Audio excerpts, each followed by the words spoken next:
Halo guys, kembali lagi di Riko Official. Jangan lupa like, komen, dan subscribe ya. Menjelang keberangkatannya, Said menyempatkan diri kembali ke desanya. Tapi kali ini Tuti tidak ikut, meskipun Said kekeh mengajaknya. "Apa kau tak mau ikut denganku?" tanya Said penuh harap. "Gak usah, kan kita baru aja balik ke sini. Kau pulang saja sendirian," kata Tuti. "Sabtu Minggu kan libur, apa salahnya?" buyuk Said. "Said, kau tidak boleh begini. Aku takut jika kau seperti ini, kau akan mudah melupakanku jika kau jauh dariku," kata Tuti. "Apa kau pikir cintaku seperti Bluetooth, akan terhubung dengan perangkat yang dekat?" kata Said cemberut. "Aku akan sangat berharap tidak," jawab Tuti lirih. Said dapat melihat kekhawatiran Tuti dari matanya. Dia langsung memeluk Tuti meskipun nanti resikonya dia akan kena tonjok. Tuti kaget, tapi dia hanya terdiam. Dia malah memeluk Said semakin erat, seolah-olah ingin melepas beban di hatinya. Dia merasa berat untuk melepas kekasihnya ini ke negara orang. Tapi demi masa depannya, dia merelakannya. "Aku akan pulang dulu," kata Said sambil melepas pelukannya. "Hati-hati di jalan." Sesampai di desa itu, dia menceritakan berita itu pada orang tuanya. Orang tuanya amat senang sekaligus sedih karena Said tak akan pulang dalam waktu yang lama. Dia juga mengunjungi kakaknya dan bercerita banyak hal. "Apa kau yakin akan pergi?" tanya Bayu. "Sebenarnya tidak. Aku akan jauh dari Tuti dalam waktu yang lama. Entah aku sanggup atau tidak." Bayu dapat merasakan perasaan Said. Dia juga pernah merasakan hal yang sama ketika kalau dia akan LPG dulu. Dia merasa separuh jiwanya pergi, lebih dikit. Apalagi Said akan berada dalam waktu yang lama di negeri Sakura itu. Pasti akan sangat berat baginya dan bagi Tuti tentunya. "Kak, apa kau pernah mencium kakak ipar sebelum kalian menikah?" Bayu hampir saja melompat karena kaget mendengar pertanyaan adiknya. "Kenapa kau bertanya seperti itu?" tanya Bayu lagi. "Kakak, aku bertanya, kenapa kau malah balik nanya? Apa salahnya menjawab pertanyaanku? Tapi melihat reaksimu tadi, aku rasa kau pernah melakukannya. Apa kakak ipar memukulmu?" tanya Said lagi. Bayu tak bisa menjawabnya. Dia tak ingin adiknya nekat nyium Tuti nantinya. "Udah gak usah mikir yang gituan, kau masih kecil," kata Bayu mengalihkan pertanyaan Said. Said nampak kecewa mendapat jawaban itu. Akhirnya, seminggu kemudian, dia benar-benar harus berangkat ke negeri Sakura itu. Dia tidak merasa senang berada di sana karena dia tidak mengenal seorang pun. Saat dia sedang bingung, dia melihat seorang wanita. Postur tubuh, rambut tinggi, dan warna kulit sama persis dengan Tuti. Said berlari mengejar wanita itu. Dia berharap Tuti akan ada di sana. Tanpa ragu, Said menarik tangan gadis itu dari belakang. Gadis itu menoleh ke belakang, ternyata bukan kekasihnya. "Sorry, I'm wrong," kata Said. "Minta maaf karena salah orang." "It's okay," jawab perempuan itu. "Excuse me, I go first," kata Said minta izin pergi duluan. "See you again," kata gadis itu. Said hanya tersenyum menjawabnya. Akhirnya Said menemukan kelasnya. Dia duduk di bangku paling depan agar bisa lebih memahami pelajaran. Sebab dia harus sedikit memutar otak untuk mencerna pelajaran itu karena perbedaan bahasa. Ternyata gadis tadi satu kelas dengannya. Gadis itu mendekatinya dan duduk di sebelahnya. "Hei, kelasmu di sini?" tanya gadis itu. "Dari mana asalmu?" "Indonesia," jawab Said, masih singkat. "Sungguh? Aku juga orang Indonesia, tapi aku lahir di sini," jawab gadis itu. "Apa kamu bisa bahasa Indonesia?" tanya Said. "Tentu saja, meskipun aku tidak besar di sana. Aku sangat ingin mempelajari budaya negeriku, termasuk bahasaku," jawab gadis itu. Senang bisa berkenalan denganmu, kata Said. BTW, tadi kamu kira aku siapa? Tanya gadis itu lagi. Kekasihku, seandainya dia tidak sakit waktu ujian, aku yakin kami akan berangkat bersama ke sini. Tapi karena kondisinya tidak fit, dia gagal, kata Said sedih. Oh, aku turut prihatin, kata gadis itu lagi.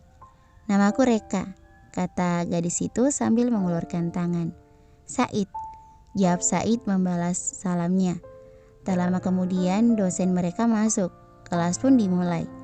Said mendengarkan dengan serius. Jika ada bahasa yang tak dimengerti, dia menanyakan pada Reka.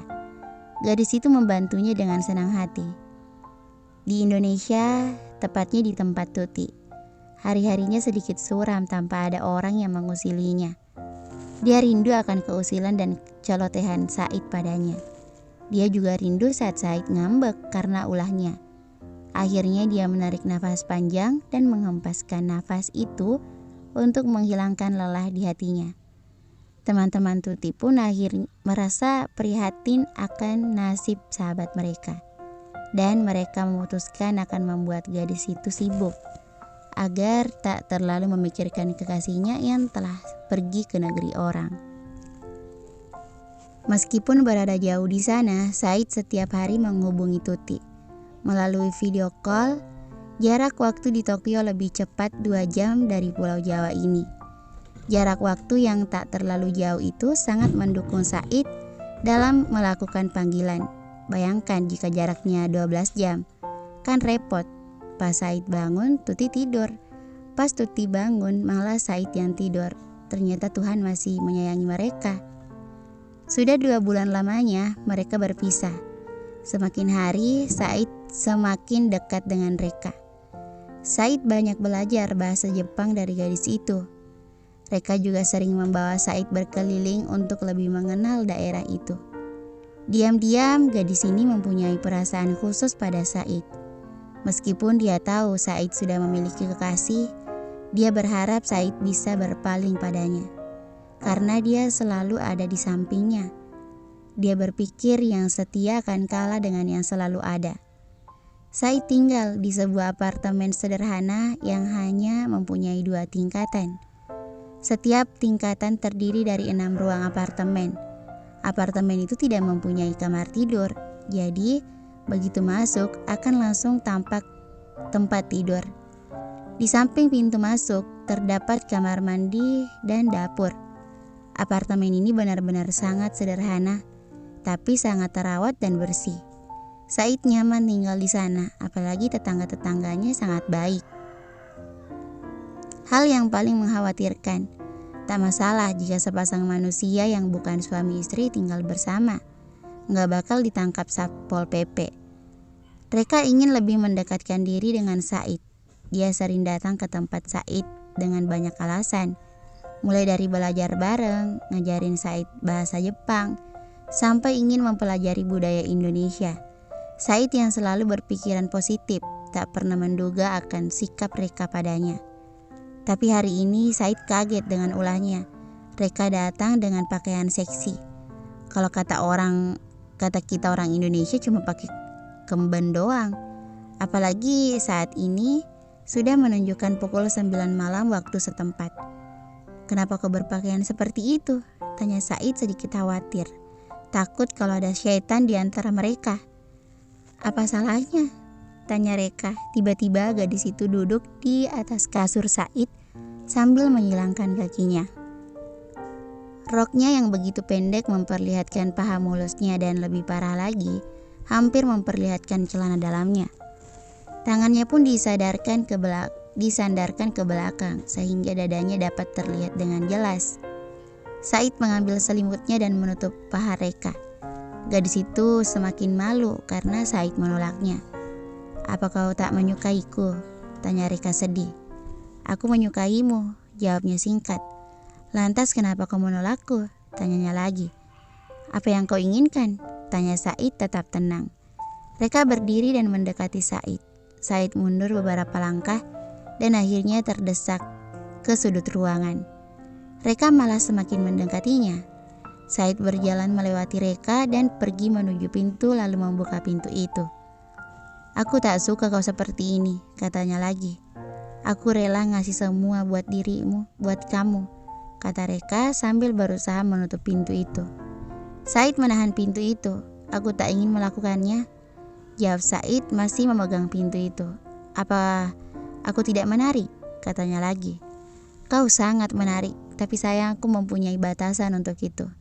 Seharusnya kau bisa menghargai dirimu sendiri, bukan bersikap seperti ini. Jika seperti ini maka kau sama saja merendahkan dirimu. Meskipun hal ini biasa di negara tertentu, kata Said panjang lebar. Reka hanya terdiam mendengar itu. Sepertinya aku benar-benar akan menyukainya, batin gadis itu. Baiklah, maafkan aku mohon lupakan hal ini. Aku janji tak akan mengulanginya lagi. Tapi kau masih mau jadi temanku kan? Tanyanya penuh harap. Iya, jawab Said. Aku pulang dulu, kata Reka dan hendak pergi keluar. Tunggu dulu. Said berjalan ke dalam, membuka lemari pakaiannya dan mengambil sebuah kemejanya dan menyerahkan pada Reka. Tutupi dirimu dengan ini, katanya lagi. Reka tersenyum. Dia mengambil kemeja Said dan memakainya seraya berkata, terima kasih banyak. Said mengantar gadis itu sampai ke pintu mobilnya. Sepanjang perjalanan, Reka tersenyum. Dia sangat beruntung berkenalan dengan pemuda itu. Tapi dia juga sedih karena hati pujaannya itu milik orang lain. Tanpa sadar dia mencium kemeja Said yang sedang dipakainya. Said memegangi dadanya setelah Reka pulang. Untung saja jantungnya tak copot mendapat godaan seperti itu. Dia teringat akan Tuti dan langsung memanggilnya melalui VC. Hai sayang, apa kamu masih mengingatku? Goda Said. Tuti hanya tersenyum, senyum yang selalu dirindukan Said. Matanya menatap lembut kekasihnya itu. Bagaimana kabarmu di sana? Kau tampak sedikit kurus, tanya Tuti sedikit khawatir. Aku kurus memikirkanmu, jawab Said tersenyum. Kau tak bisa serius ya? Kata Tuti kesal karena dia tak percaya kalau Said kurus karena memikirkan dirinya. Said hanya tersenyum, dia terdiam. Kenapa gadisnya ini tak pernah menyadarinya betapa dia sangat merindukannya. Berada jauh darinya sangat menguras pikirannya. Dia benar-benar sangat mabuk dengan kekasihnya ini. Mereka bercerita banyak hal. Said menceritakan tentang tempat yang disinggahinya. Tapi dia tak berani menceritakan soal Reka. Karena takut Tuti akan menjadi khawatir dan akhirnya akan merusak hubungan mereka. Dia tak bisa membayangkan andai saja mereka tak bersama lagi. Dia telah mencintai gadis itu dari SMA dan baru mendapatkannya setelah kuliah ini. Bagaimana mungkin dia bisa melepaskan gadis yang susah payah didapatkannya itu. Sementara di desa ini, kalau dia telah melewati masa cuti melahirkannya. Dia sudah kembali bekerja 2 bulan ini. Rashid telah berumur 4 bulan dan dia sudah mulai mencoba untuk merangkak meskipun agak kaku. Bayu semakin menyukai putranya itu karena sudah bisa diajak bercanda. Rashid akan tertawa jika Bayu memperlihatkan mimik wajah yang aneh padanya. Claudi tersenyum melihat kedua belahan jiwanya itu. Meskipun suaminya saat ini lebih suka menggoda putranya daripada menggoda dirinya. Tiba-tiba Bayu melihat Claudi yang tersenyum di pintu kamar mereka. Lalu dia mendekati istrinya itu dan memeluknya. Sayang, kenapa tak bergabung bersama kami? Apa kau cemburu pada putramu? Katanya menggoda istrinya itu. Bayu menoleh ke arah putranya. Ternyata Rashid telah tertidur pulas. Meskipun karena lelah setelah bercanda. Bayu tersenyum penuh arti. Putraku sangat pengertian. Sekarang giliran ayah bermain dengan ibumu, katanya sambil menggendong Claudia ke tempat tidur mereka dan memindahkan putranya ke tempat tidur bayi di sebelah tempat tidur mereka. Bersambung. Thank you for watching.